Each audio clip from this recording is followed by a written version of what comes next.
আল্লাহ পাক প্রথমে ছেলেদেরকে বললেন, শোনো সূরা নূর 33 নম্বর আয়াত। আল্লাহ পাক ছেলেদেরকে বললেন, তোমরা তোমাদের চোখ নিচু রাখো, এটা আমাদের দায়িত্ব। প্রত্যেকটা ছেলের দায়িত্ব বেগানা মেয়েকে দেখলে চোখটা কি করবে? নিচু। তাহলে আপনি সিডিউসড হবেন, এক কথা।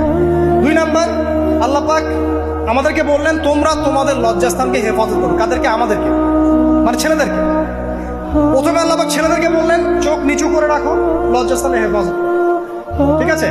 সূরা বানী ইসরাঈল আল্লাহ পাক বললেন, জিনার ধারের কাছেও যেও না, ধারের কাছেও যেও। আল্লাহ পাক আরো বললেন, যদি কেউ জিনা করে ফেলে সূরা নূরে, তাহলে তাকে 100টা বেত্রাঘাত করতে হবে। কয়টা? 100টা, এবং 1 বছরের জন্য তাকে বহিষ্কার করতে হবে। আল্লাহ পাক শাস্তিও দিলেন, শুধু তাত্ত্বিক বিধান দেন নাই, শাস্তিও দিয়েছেন। কারণ শুধু তাত্ত্বিক বিধান দিয়ে হবে? আমি যদি ওয়াজ করে বেড়াই, ভাই মদ খায় না, মদ খায় না, কোনো শাস্তি না অ্যাপ্লাই করি, তাহলে কি মদ ছাড়বে মানুষ? আমরা যদি বলে হত্যা করা মহা